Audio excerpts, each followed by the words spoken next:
Deep within the ancient woods of Sherwood, the trees whispered secrets to the wind.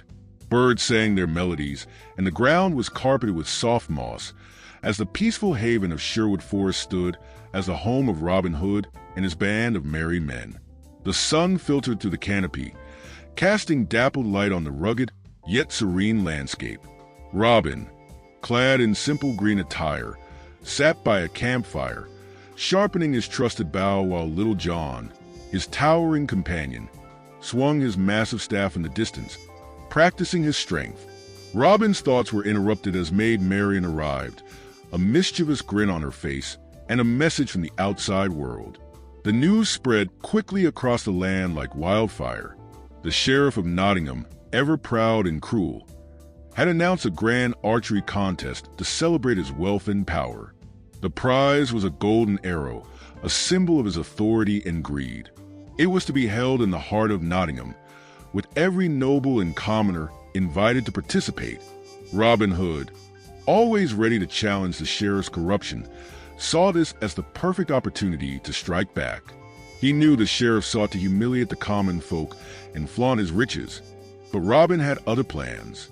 That evening, around the campfire, Robin and his merry men huddled together, plotting. Friar Tuck, ever the optimist, chuckled and teased about how the sheriff's ego would be his undoing. Robin nodded in agreement, his sharp mind already working out the details. They would enter the contest, disguised as common men, and win the golden arrow from the sheriff himself. This would not only humiliate the sheriff, but also take away his prize, redistributing it back to the poor. Maid Marian, though wise, loved the idea of striking a blow to the sheriff's tyranny and prepared herself for the journey to Nottingham. As dawn broke, the group set out on foot, with Robin leading the way. LittleJohn joked about the journey ahead, while Friar Tuck carried a satchel full of provisions to keep their energy up. The forest path stretched out before them, trees standing tall like sentinels guarding the way to the city. The rhythmic sound of their footsteps matched the heartbeat of the land as they neared Nottingham. Robin felt a rush of excitement.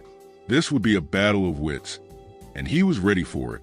Upon reaching Nottingham, the merry men blended in with the bustling crowds of townsfolk, all heading toward the contest grounds.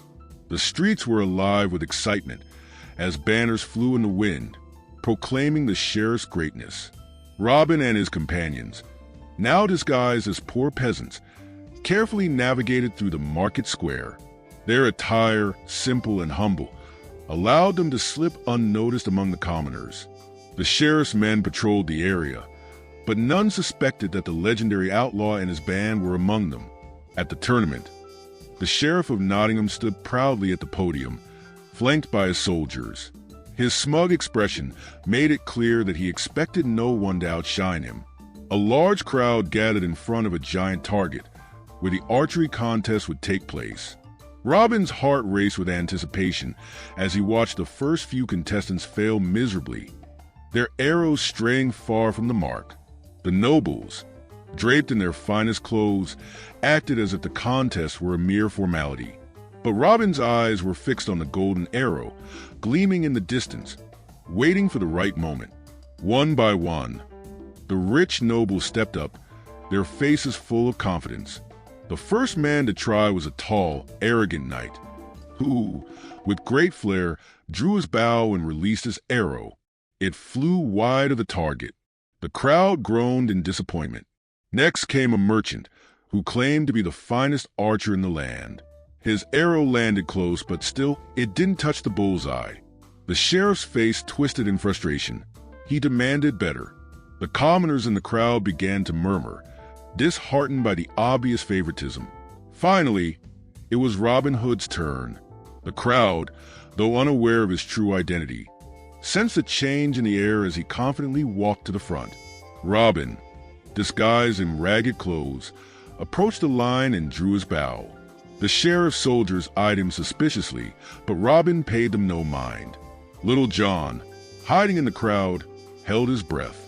With steady hands, Robin pulled the string back, his eyes narrowing as he focused on the target. The crowd fell silent, sensing something extraordinary was about to unfold. Robin loosed his arrow with such precision that it flew through the air like a streak of lightning. Time seemed to slow as it sailed, straight and true, hitting the bull's eye with perfect accuracy. The golden arrow shook slightly as Robin's arrow lodged firmly in the center. The crowd gasped and then erupted into applause. They had never seen an archer with such skill. The sheriff, who had expected to win and show off his dominance, could only stare, stunned. For a brief moment, Robin allowed himself a quiet smile. The sheriff's pride had been shattered. His face turned crimson with anger as he bellowed for the arrest of the mysterious archer. "Seize him," he shouted, his voice trembling with rage. But Robin was not the type to be easily caught.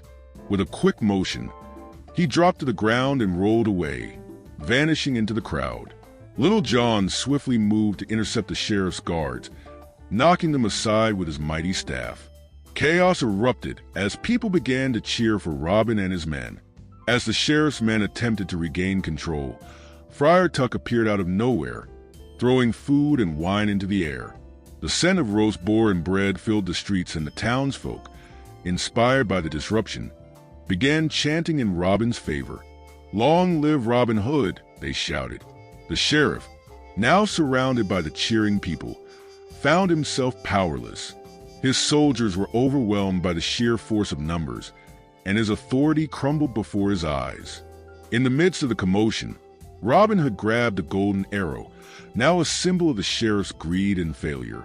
With a swift glance at the people around him, he smiled and handed the arrow to a poor farmer standing nearby. "Take this to your children," Robin said with a wink. "It belongs to the people, not the sheriff." The crowd erupted into cheers, their spirits lifted by Robin's act of defiance. The golden arrow was more than a prize. It was a symbol of resistance against tyranny. With the sheriff's forces in disarray, Robin and his merry men made a swift retreat into the forest. Maid Marian, disguised as a peasant, joined them as they melted into the woods.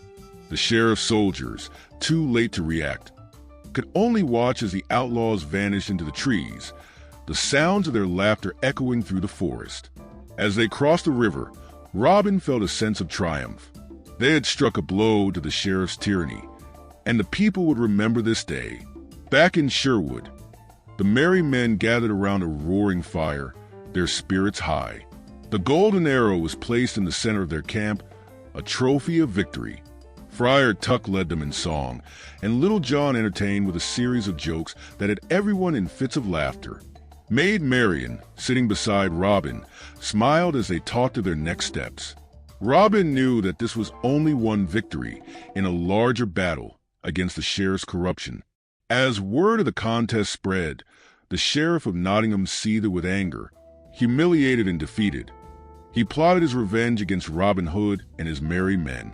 But Robin knew that the sheriff's retaliation would come, and he had to stay vigilant. Plans were made, but Robin was confident that his band of outlaws would always stand strong, no matter the challenges ahead. Frustrated by his failures, the sheriff devised one final, desperate plan to capture Robin Hood. He offered a massive bounty for Robin's capture, dead or alive, and even promised to pardon anyone who betrayed him. The sheriff's men began raiding the force, searching for Robin and his band.